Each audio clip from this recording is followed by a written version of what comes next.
Continua il nostro excursus, la nostra visita sui luoghi di eccellenza della pesca sportiva della Regione del Veneto. Siamo in un contesto veramente eccezionale qui a Portoviro sul delta del Po con Marino Castaldelli, che è il presidente dell'Associazione di Pescatori di Portoviro. Questo è uno dei luoghi più esclusivi della pesca della Regione del Veneto. In termini di frequentazioni sicuramente sì. Noi coinvolgiamo nell'arco di un anno, sono quasi sempre le stesse persone, ma oltre 1500-1600 persone che pescano nel nostro carpodromo con le varie tecniche. Giovani si sono, tra virgolette, diplomati pescatori. Abbiamo affrontato la disciplina del carp fishing, dello spinning e l'agonismo attraverso l'utilizzo di canne molto sofisticate che si chiama la Rubasien, no? Direi che come presidente sono molto contento. Spero che le autorità comunali sentano con maggiore interesse la necessità di accudire questo posto anche dal punto di vista gestionale. La PSCD, o quantomeno mi auguro, abbia a proseguire nel futuro, ma nel futuro attraverso il continuo interessamento da parte nostra. Noi dobbiamo essere da pungolo alla Regione, la Regione lo è continuamente, perché la Regione ci sta accontentando, ci segue. L'associazione apicoltori ci ha fatto con delle zucche la famosa comare del pescatore e diciamo così, ce l'ha regalati il pescatore del Barbagigio. Perché si chiama Barbagigio questa associazione? Me la spiega il fondatore. Nome di un pesce che sta scomparendo.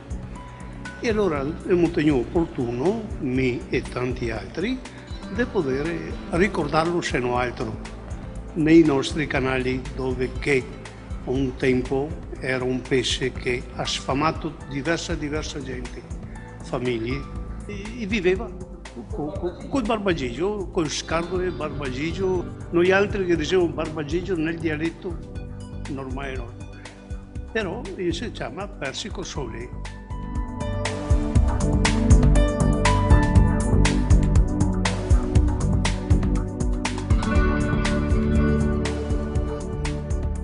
Siamo con Raffaele Mantovani, che è responsabile delle manifestazioni qui a Portoviro dell'Associazione dei Pescatori del Barbagigio. Ecco, lei ci illustri le tecniche di pesca che sta realizzando qui al carpodromo. Guardi, adesso noi stamattina ci sono due ragazzi che pescano con una canna a mulinello, una scelta sua, che potevano benissimo pescare o con la Rubasien, che io le metto a disposizione per loro, o con canne fisse, e si prendono delle brem, dei carassi, delle carpe, luciperca, però ci vogliono le esche naturalmente, le esche adatte per fare qualsiasi pesca. Per esempio Cristian pesca col Gran Turco a carpe, invece Fabio pesca con i cagnotti, che sono i bigattini, per le bremme e i carassi, ecco, intanto per allenarsi e per divertirsi e per imparare a pescare. Insomma, ce n'erano tantissimi anche stamattina a pescare qui. Mi parli del carpodromo? Il carpodromo, diciamo che una volta c'era solo una persona che aveva il canale in concessione. Saranno 6-7 anni che il canale è stato dato in concessione, perché è stata fatta una petizione di tutti i pescatori al comune, tra i quali il comune l'ha dato in un secondo tempo in concessione alla PSCD. Possono venire a pescare tutti quanti, però devono essere iscritti alla PSCD. Non solo i paesani o i residenti, possono venire da tutte le parti a pescare. Che il canale, essendo molto pescoso, vengono anche tante persone da altri paesi, anche da altre province, qui nel nostro canale, perché abbiamo luciperca e carpe, a siluri specialmente, perché c'è pieno anche di siluri qua, non è che praticamente ci sono tutte le qualità di pesce. E abbiamo preso anche il persico reale, persico sole, quello è l'emblema del Barbagigio.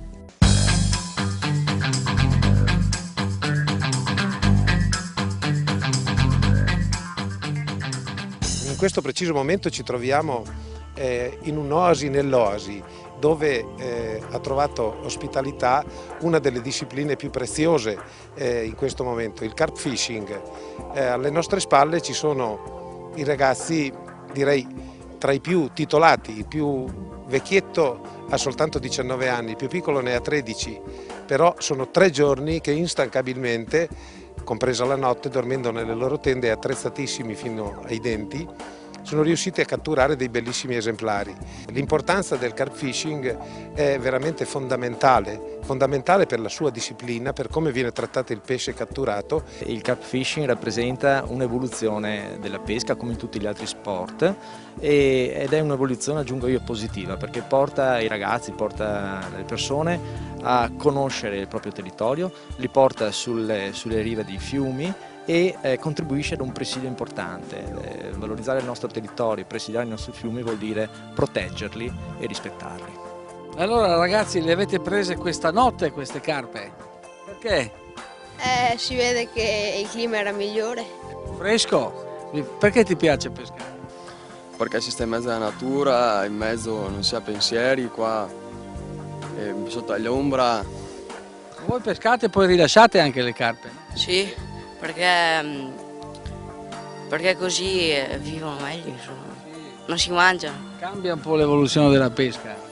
Sì, una volta da piccoli andavamo più con la canna fissa, così, adesso è un po' più complicato. E quindi rispettiamo la natura e siamo i guardiani dei fiumi? Sì. Siamo qui lungo l'argine del Po, alla nostra sinistra, la famosissima centrale di Porto Tolle. Una riflessione va fatta sulle specie non autoctone come il siluro e altre specie che sono state introdotte in maniera artificiale sui nostri fiumi, la cui pesca va incentivata. La presenza del siluro ha ridotto molte specie autoctone, però è aumentato il numero di pescatori che esercitano attività sportiva, in particolare provenienti dai paesi dell'est. Il siluro è un pesce commestibile, comporta che parecchi di quelle persone che provengono da quella zona usano attrezzi e mezzi non consentiti per catturare questo tipo di pesci, creando problemi non indifferenti anche all'altro tipo di fauna ittica. Quindi il siluro, dottor Tenderini, va pescato e va rimosso il più possibile dai nostri fiumi? Sì, va rimosso il più possibile, anche se una eradicazione totale non sarà mai possibile, però va contenuto perché i danni che crea e che provoca sul nostro ecosistema sono notevoli.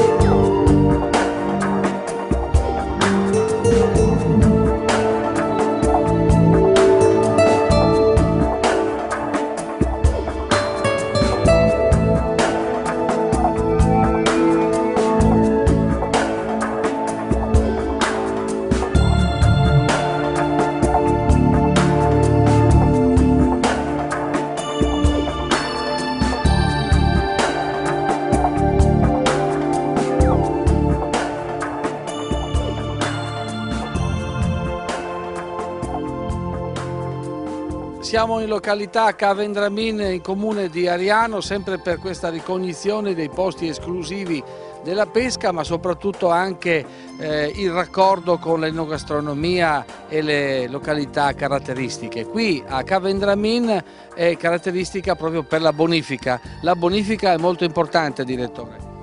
In questa zona è importante probabilmente più che in altri posti d'Italia e qui ci troviamo ad un livello del suolo -1 rispetto al livello medio del mare. L'acqua che vedete sulla rete di scolo circostante è a 4,5 metri sotto il livello del mare. Se qui non ci fosse il sistema di pompe, il sistema della bonifica, qui in questo momento avremmo i pesci che nuotano sopra le nostre teste. Le bonifiche sono state opere molto importanti in tutta Italia, bisognerebbe sensibilizzare anche i giovani sulle bonifiche. Per quanto riguarda la sensibilizzazione dei giovani, un'attività che il Consorzio fa da anni è quella di andare per le scuole, coinvolgere gli studenti, coinvolgere i ragazzi. È un investimento a lungo termine, mi rendo conto, però cominciamo da questi.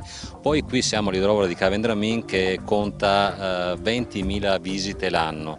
L'abbiamo trasformata in un museo proprio per far vedere alla gente che viene a visitare questo sito cos'è la bonifica, cos'è il sistema della bonifica e cosa sarebbe questo territorio se non esistesse il sistema di sollevamento meccanico delle pompe. Questo territorio sarebbe completamente allagato, invivibile e non utilizzabile, probabilmente un altro tipo di natura, non questa.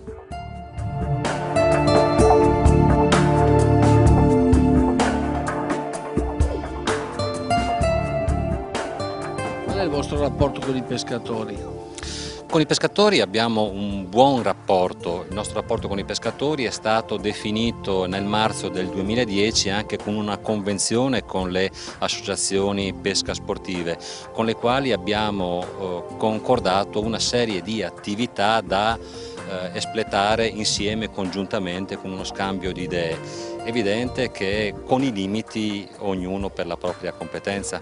Dottor Tenderini, perché la Regione del Veneto, per il tramite del nostro assessore all'agricoltura e alla pesca Franco Manzato, ha scelto di venire a visitare Cavendramin?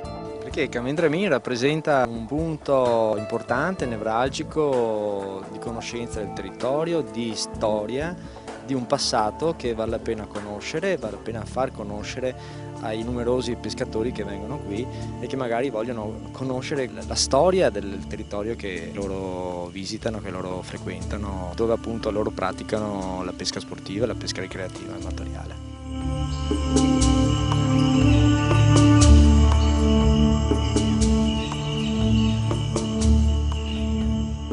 Questa è l'idrovora di Cavendramin. Riusciamo a vedere il canale Veneto che corre parallelo al fiume Po in questa direzione. Questo è il canale Veneto e questa era la linea dei pilastri. Questo era il confine tra la Serenissima e lo Stato Pontificio a sud. L'antico cippo Veneto dove si trova? Esattamente in questa posizione, a un paio di chilometri dalla sede di Cavendramin.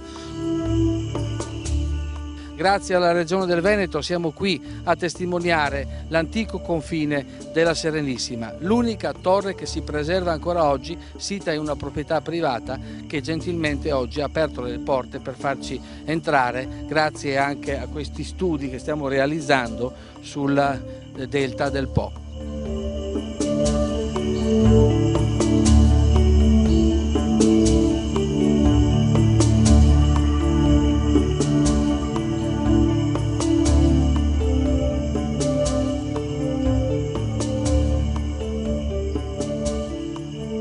Questo è un progetto voluto dall'assessore Manzato per la valorizzazione del Parco Delta del Po. Sì, l'assessore tiene molto a questa promozione del sistema parchi veneto in genere, in particolare quello del Delta del Po, per cui questo progetto che tende a magnificare un'area che è poco conosciuta in ambito locale, mentre gode di grossi favori da parte del turismo estero che in queste aree particolari come il Delta e queste zone umide trova motivo di studio, di cultura e di turismo. Quindi per quanto riguarda il nostro intervento in quest'area è proprio funzionale a farlo conoscere ancora di più.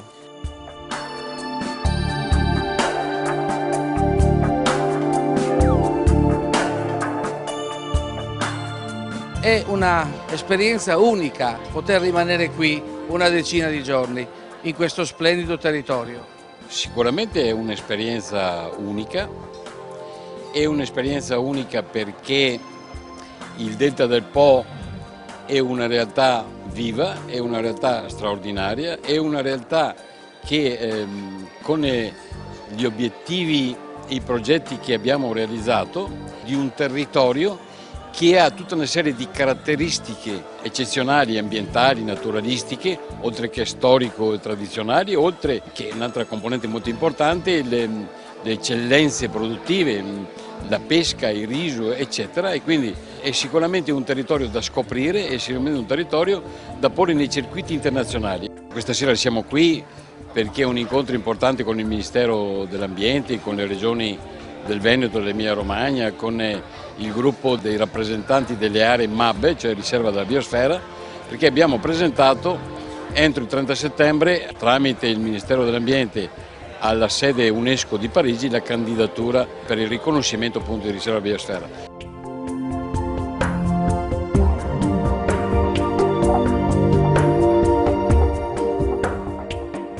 Quando si dice Delta del Po è un territorio unico, lo stiamo sorvolando in questo momento, vediamo delle spiagge incontaminate, bianche, poco conosciute, anzi quasi disabitate, dove è possibile venire a soggiornare e a navigare anche qualche giornata splendida lungo tutti i fiumi e le valli da pesca. Se voi avete avuto l'opportunità, direi la fortuna di sorvolare il Delta, avete visto il Delta dal punto più rappresentativo, l'immagine vera di che cos'è un Delta. Basta guardare alle mie spalle noi fenicotteri rosa che sono di casa nelle nostre valli, nelle nostre lagune. Oggi appunto siamo in questi circuiti internazionali perché il valore ambientale e naturalistico del territorio ha questo tipo di valenza. Vi dico anche che stiamo realizzando il centro della cinematografia girata nel Delta del Po, quindi i maggiori registi italiani nella nostra storia degli ultimi 50 anni, gli attori eccetera. Faccio un esempio per tutti, La donna del fiume con Sofia Loren, voglio dire, ecco, e quindi questo per dire che già dal punto di vista proprio della scoperta culturale e ambientale i registi di quel tempo ne avevano già fatta, voglio dire, e quindi veramente è una conferma, è una proposta che facciamo nei grandi circuiti internazionali. Io le auguro di continuare con questo spirito positivo e speriamo che manteniate la purezza di questi luoghi, perché una settimana in questo posto è unica anche in bicicletta, anche in mountain bike, col circuito enogastronomico, i casoni e la navigazione fluviale che è unica.